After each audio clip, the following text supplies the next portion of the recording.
안녕하십니까. 이번 시간에는 백인 백색 투자 스타일에 대해서 한번 알아보도록 하겠습니다. 여러분 주위에도 있죠. 투자를 잘 하시는 분, 투자에서 상당한 부를 이루신 분도 계시고, 투자를 할 때마다 실패하신 분도 계시고, 뭐 투자하는 방법이 개인마다 다 다릅니다.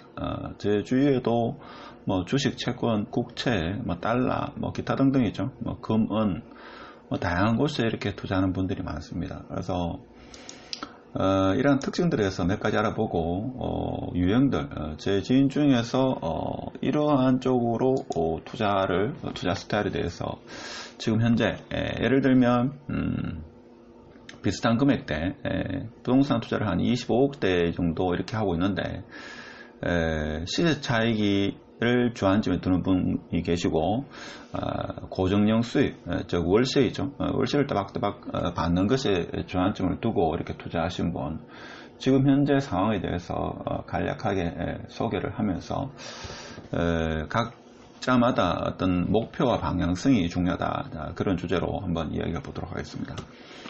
사실 뭐 자본주의 사회에서 투자 상품은 엄청나게 많죠. 지금 제가 뭐 몇 가지 적었습니다만은 아파트 주택 재개발, 그리고 아파트 상가, 빌딩, 꼬마 빌딩, 집합 상가, 오피스텔, 사업체형 상가. 사업체형 상가가 오늘 뭔가 하면 본인이 상가를 매수해 가지고 직접 거기에 본인만의 어떤 사업체를 운영하는 겁니다. 그것이 아파트 상가든 오피스텔이든 집합 상가든 꼬마 빌딩은 상관없이, 그래서 따로 분류를 했습니다. 뭐 이렇게 해서 뭐 사업체 1호점, 2호점, 3호점 이렇게 내는 분도 있습니다. 그리고 금융 쪽에 보면 국내 주식, 해외 주식, 선물 옵션, 금, 은, 뭐 국채, 채권, 달러, 그리고 일반 서민들이 많이 하는 예금, 적금, 펀드, 뭐 원자재 펀드, 뭐 이런 것들 있죠. 이외에도 엄청나게 많은 투자 상품, 그런 상품들이 많이 있죠. 여러분은 어떤 걸 하고 있습니까? 제 주위에도 있죠. 거의 같은 유형으로 하시는 분은 잘 없습니다. 물론 대다수 이제 아파트만 투자하시는 분이 가장 많다, 이렇게 제 주위에는 좀 볼 수 있고, 또 주식만 있죠. 국내 주식만 이제 이렇게 많이 하시는 분도 제 주위에 많이 있습니다. 가장 많은 분은 아무래도 예금, 적금, 펀드 있죠. 그래서 종잣돈을 마련해 가지고 좀 안정적으로 이렇게 하시는 분도 있고, 자, 그런 분도 있고, 지인 중에는 한 20년 동안 있죠. 선물 옵션, 주식만 하신 분도 있습니다. 그래서 제가 인간관계가 이렇게 폭이 넓지 않은지 몰라도 제 주위에 주식을 해가지고 있죠. 이렇게 부자가 된 분은 아직까지 없습니다. 그래서 좀 안타까운데. 그래서 의외로 좀 금을 투자하신 분도 있습니다. 금을 투자하신 분도 있고, 국채 쪽으로, 국채나 채권 쪽으로 투자하신 분도 꽤 있습니다. 있고. 그래서 아무래도 이제 부동산 쪽에 관심이 최근에 많으니까 이쪽으로 투자하신 분도 적지 않다, 이렇게 볼 수 있습니다. 몇 가지만 분류의 특징에 대해서 알아보고 실제 투자 사례, 현재 투자하고 계시는 분들의 어떤 스타일이나 유형에 대해서 한번 알아보는 시간. 그러니까 어떻게 보면 정답은 없을 수 있는데, 제가 볼 때는 가장 이상적인 게 본인이 지향하는 목표에 따라 가지고 방향성이 정해진다, 저는 그렇게 봅니다. 그래서 아파트 상가나 오피스텔 사무실을 이렇게 매입하시고 가지고 운영하시는 분은 제가 볼 때는 고정 수입, 즉 현금 흐름을 중요시하는 분이 많습니다. 그렇죠. 그래서 저는 오피스텔은 좀 피하시라, 이런 말씀을 드리고 있는데, 오피스텔 중에서도 있죠. 아주 효자 상품이 있습니다.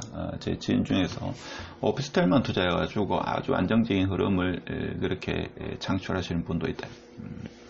자, 그에 반해가지고 빌딩이나 최근에는 아파트 투자를 많이 하시죠. 빌딩이나 아파트 투자는 사실 시세 차익에 포커스를 맞추고 있습니다.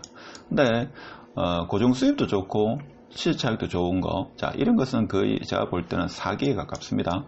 거의 없다고 봐야 됩니다. 없거나 아주 좋은 물건을 구매하신 경우, 사기까지는 아니더라도 이런 물건을 찾기는 아주 어렵습니다. 제가 볼 때는 뭐 1년에 한 건 나올까 말까, 뭐 이렇게 나오면 바로 팔리고, 적어도 한 2, 3일 내에 바로 매매가 이루어지는 그런 형태입니다. 그래서 보는 안목이 있어야 되겠죠.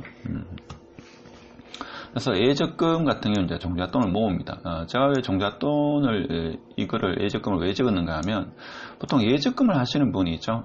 종잣돈을 모으고 나서, 한 3천만원, 5천만원 모으고 나서 그때 공부를 시작하는데, 그렇게 하면 많이 늦습니다. 그래서 종잣돈 모으기 시작, 즉, 예금과 적금을 넣는 순간부터, 제가 볼 때는, 이런 공부를 여러 가지 금융이라든지 부동산, 기타 자본주의에 대한 어떤 공부를 하셔야 됩니다. 그래야지만 목돈이 모여지고 나서 나의 목표와 방향성에 따라 가지고 어디에 투자할 것인가를 스스로 결정할 수 있는 그런 상태가 되어야 됩니다. 그래서 제가 몇 가지 적어봤습니다만은 뭐 이외에도 수많은 경우의 수가 있습니다만은, 그래서 본인의 목표와 방향성이 제가 볼 때는 가장 중요합니다. 누가 어떻게 아파트 투자해가지고 성공했다 하더라, 물론 한두 번은 따라하게 해가지고 본인도 수익을 낼 수 있습니다만은, 본인만의 있죠, 어떤 목표치가 확실해야 됩니다. 이 목표가 확실하지 않고 주위 사람들한테 이야기하면 있죠, 배가 산으로 가는 그런 결과를 낳을 수 있습니다. 그래서 대다수 일반적인 경우에는 이런 경우죠. 아파트를 투자해가지고 아파트에서 시세 차익을 내면 상가로 옮기고, 상가에서 나오는 흐름 가지고 토지를 구매하시는 분, 자, 이런 분도 계시고, 아파트만 계속적으로 불려가지고 투자하시는 분도 있습니다. 그리고 나서 나중에 어느 정도 충분한 여윳돈이 생기고 나면 상가나 오피스텔로 이렇게 넘어가시는 분이 있고, 어떤 분입니까? 주식만 계속 하시는 분도 있죠. 10년, 20년 동안 주식만 계속 하시는 분도 있습니다. 그러다가 좀 안정적인 어떤 부동산이 주식보다는 조금 안전하다 이렇게 볼 수 있으니까 아파트 쪽으로 이렇게 갈아타시는 분, 아니면 채권, 주식, 금융상품 쪽 하다가 뭐 계속적으로 금융상품 하시는 경우도 있고, 그래서 부동산을 하지 않고 주로 금융 쪽에만 이렇게 있죠, 투자하시는 분도 있습니다. 채권 쪽으로. 저도 뭐 국채 쪽으로 투자를 해보고 했습니다만은 이렇게 금융상품하고 저하고는 투자 스타일이 맞지 않더라고요. 그래서 어떤 분은 아파트를 사시고 시세차익을 보면 빌딩을 투자하고 아파트를 이렇게 투자하시는 분도 있고, 어떤 분은 빌딩만 있죠, 계속 투자하시는 분도 있습니다. 어떤 분은 단층 상가만 계속 투자하시는 분도 있고, 그래서 본인의 있죠, 목표와 방향성이 중요하다 하는 겁니다. 그래서 실제 사례를 보면 이렇습니다. 이건 실제 제 지인들인데, 자, A라는 분은 아파트 투자만 했습니다. 아파트 투자만 투자기간 한 10년인데, 아파트 한 10개 있고, 상가도 10개 있습니다. 상가는 최근에 구매하셨는데, 한 3년, 최한 3, 4년 안 됐습니다. 5년, 2년대. 이 아파트 투자만 한 10년 더 했습니다. 그러니까, 아파트 투자에는 상당히 성공적이었는데, 상가로 넘어가가지고 좀 힘들어하는 그런 스타일이 있습니다. 그래서 아파트는 오랫동안 공부를 하셨기 때문에, 아파트 투자는 상당히 실력자인데, 상가에 대한 공부가 조금 부족했다 이렇게 볼 수 있죠. 그래서 조금 아쉬운 면이 있죠. 자, 그런 게 있고, B 같은 경우는 제가 오피스텔 투자를 했습니다. 오피스텔을 한 10개 정도 가지고 있고, 상가도 1개 가지고 계신데, 투자 기간은 10년 조금 더 됐습니다. 10년 조금 더 됐고, C 같은 경우는 아파트 투자를 했고, 그 다음에 상가를 하나 가지고 있습니다. 제가 오늘 말씀드리고 싶은 거는 이제 B와 C입니다. B와 C가 이게 자산이 제가 정확하게 모르지만 대략적으로 이해될 겁니다. 어떻게 비교할 수 만큼 자산 규모가 비슷합니다. 요거 봐서는. 자, 그런데 자, 이분들이 보면 30억은 조금 안 될 겁니다. 제가 볼 때는 한 25억 정도, 두 분 다 한 25억 이렇게 되면 비교가 정확할 겁니다. 자, 이렇게 가지고 계신데, 문제는 뭔가 하면 B라는 이분은 있죠, 한 달에 월세 흐름이 월 1,000만원 정도 됩니다. 1,000만원 조금 넘습니다. 월 1,000만원 되는데, 자, 이 C라는 분 있죠, 월세 들어오는 거에 100만원 정도밖에 안 됩니다. 그러니까 자산 규모는 거의 비슷한데, 한 달에 들어오는 고정 수입의 차이가 엄청나죠. 엄청납니다.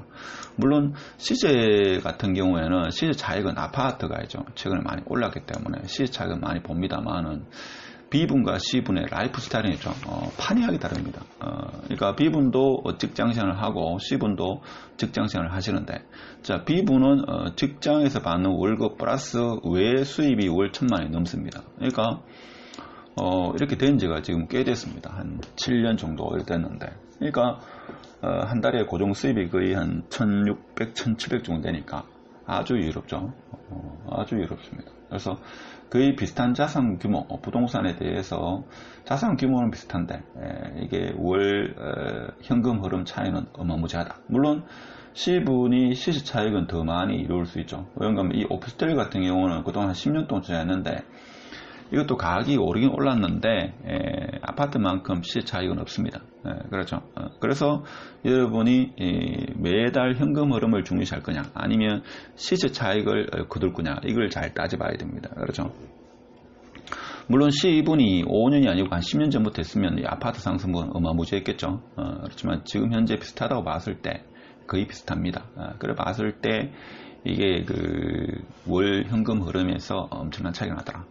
그렇지만 시 차익은 C가 더 높았다. 뭐 이래 볼 수 있겠죠. 자, 이런 경우가 있었다. 자, 그리고 D 같은 경우는 이분은 아주 특이한 케이스인데 저와 그렇게 잘 알지 못합니다만은 제가 오랫동안 지켜본 분인데 단층 상가 있죠. 단층 상가와 아파트 상가만 가지고 계신 분이 한 50개를 가지고 있습니다. 투자 기간은 30년입니다. 그러니까 이분은 나름대로의 투자 철학이 아파트를 절대 사지 않습니다. 아파트도 사지 않고 이분은 뭔가 하면 아파트를 깔고 앉아가지고 물론 시세 차익은 있을지 모르지만 돈을 이렇게 묵혀두기 싫다 이거죠. 그래서 월세가 나오는 상가만 찾았습니다. 그래서 상가만 50개 가지고 있고 관리가 편하다. 다른 어려운 나는 내용은 모르겠다. 그래서 아주 단순하게 단층 상가 내지는 아파트 상가만 한 50개 가지고 있답니다. 그래서 관리가 편하다 가지고 30년 동안 이렇게 하고 계시는 분이 계시는데 아주 특이한 케이스죠. 어떤 분은 뭔가 하면 빌딩만 투자하시는 분이 있습니다. 빌딩이 한 3개 정도 가지고 계시는데 투자 기간은 20년 정도 됩니다. 그래서 더 이상 키울 생각도 없고 3개만 내가지고 이렇게 굴리는 분도 있고 또 제 아는 지인분 중에는 주식도 20년 했고 선물도 20년 분도 있습니다. 그래서 제가 오늘 말씀드리고 싶은 거는 여러분의 투자 성향에 맞게끔 있죠.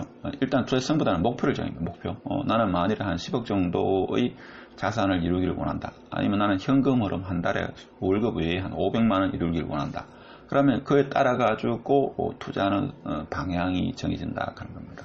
참고로 상가 공부에 관심 있는 분은 제가 대시민 채널이 있고 토지 공부는 왕시민 채널을 운영하고 있으니까 관심 있는 분은 홈에 가셔가지고 가입하시면 되고 하여튼 오늘의 주제 100인이면 100명마다 다 투자 스타일은 다르다. 그 다른 이유는 지향하는 목표가 다르기 때문에 그렇다. 그 목표에 따라 가지고 투자의 유형이 다르다 하는 거.